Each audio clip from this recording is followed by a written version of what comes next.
अपनी पसंद के अनुसार आचरण करने की स्वतंत्रता दी जानी चाहिए। मैंने उनसे अपना बयान वापस लेने के लिए कहा।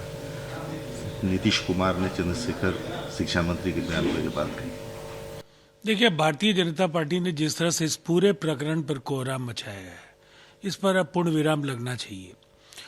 नीतीश कुमार जी को लेकर के कई तरह के मनगढ़ंत आरोप गढ़े गए कि वो इस पूरे प्रकरण में चुप हैं। पार्टी ने पहले अपनी असहमति जता दी थी। भाजपा राष्ट्रीय अध्यक्ष ने भी कहा था कि तेजस्वी जी को इस पर निर्णय लेना है। अब नीतीश कुमार जी ने जब स्वयं कहा है, तो इसके बाद इस पूरे प्रकरण पर अब बेवजह जो अनावश्यक विवाद पैदा करने की कोशिश है, उस पर पूर्ण विराम लगना चाहिए।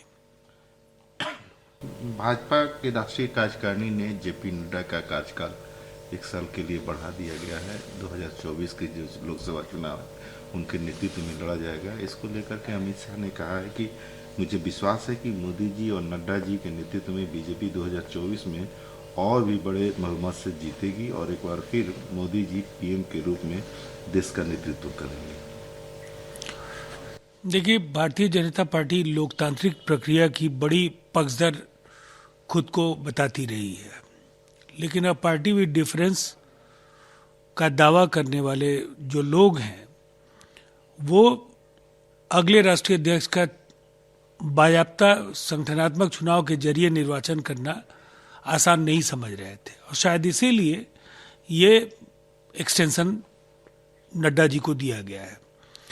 जहां तक 2024 में नरेंद्र मोदी जी के नेतृत्व में एक बड़ी जीत का सवाल है, हर पार्टी को ऐसे दावे करने का अधिकार है, लेकिन 2024 जाने के लिए 2023 में जिन 9 राज्यों के चुनाव होने हैं, वहां भारतीय जनता पार्टी को करारी शिकस्त का सामना करना पड़ सकता है, इसलिए कि उन्हें छत्तीसगढ़, मध्य प्रदेश, राजस्थान, कर्नाटक, तेलंगाना, त्रिपुरा, मिजोरम, मेघालय और नागालैंड, यहाँ ज्यादातर राज्यों में, जिसकी शुरुआत कर्नाटक से होगी, भारतीय जनता पार्टी की हार का सिलसिला शुरू हो जाएगा।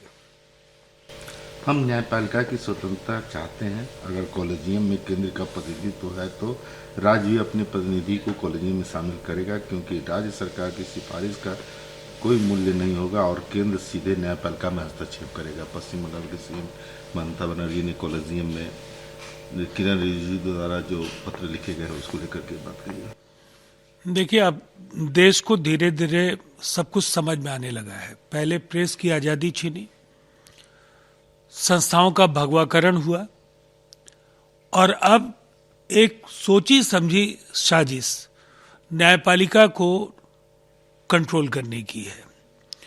और ये पूरा जो कॉलेजियम का विवाद है, ये अनावश्यक है। कॉलेजियम के निर्णयों पर असहमति होना और कॉलेजियम समाप्त करने की बात करना, ये दोनों अलग अलग चीजें थी, लेकिन कॉलेजियम रहे और कॉलेजियम में केंद्र सरकार की नुमाइंदगी हो, इसका मतलब सीधा है कि आने वाले वर्षों में जो भारतीय जनता पार्टी और आरएसएस की अनुशंसा पर जो लोग आएंगे उन्हें ही जज बनाया जाए, तो ये कहीं ना कहीं न्यायपालिका के निष्पक्षता की दृष्टि से उचित नहीं होगा। आरएसएस या उसके सहयोगी द्वारा मुसलमानों पर कोई शर्त रखा जाना अस्वीकार है, क्योंकि संघ से संबंध पत्रिकाओं को दिए गए एक साक्षात्कार में आरएसएस प्रमुख मोहन भागवत की टिप्पणी ने उर्दू प्रेस के माध्यम से चिंताओं की लहरें भेजी है, जिसमें मुस्लिम नागरिकों के लिए उनके निष्क को अस्वीकार बताया गया है।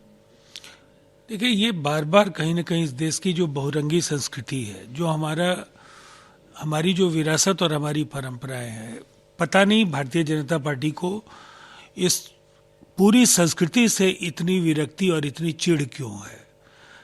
हिंदू हो या मुसलमान हो, सिख या ईसाई हो, सबका फैसला करने का अधिकार आरएसएस को दिया किसने है?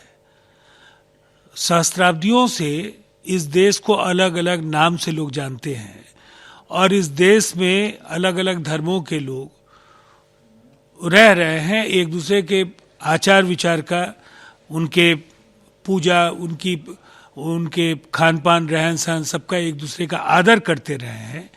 ये स्वघोषित जो ठेकेदारी है धर्म को लेकर, ये समझ से परे है और ये भारत के लिए जो भारत की तस्वीर है पूरी दुनिया में, कहीं ना कहीं उसको खंडित करने की एक कोशिश है। राहुल गांधी ने अपने चचेरे भाई वरुण गांधी को लेकर के बात कही है। उन्होंने कहा कि वरुण गांधी बीजेपी में है, अगर वो यहाँ से चलते हैं तो उन्हें दिक्कत हो सकती है। मेरी विचारधारा उनकी विचारधारा से मेल नहीं खाती है। मैं आरएसएस का जाना, इससे पहले मुझे सिर कलम करना होगा। मेरे परिवार की एक विचारधारा है, वरुण ने दूसरी विचारधारा अपनाई और मैं उस विचारधारा को स्वीकार नहीं कर सकता। देखिए, दो भाइयों के बीच का पूरा मसला है, एक परिवार के अंदर का मसला है, और मुझे ऐसा लगता है इन भावनाओं को समझना चाहिए और इस पर किसी प्रतिक्रिया का कोई औचित्य नहीं है।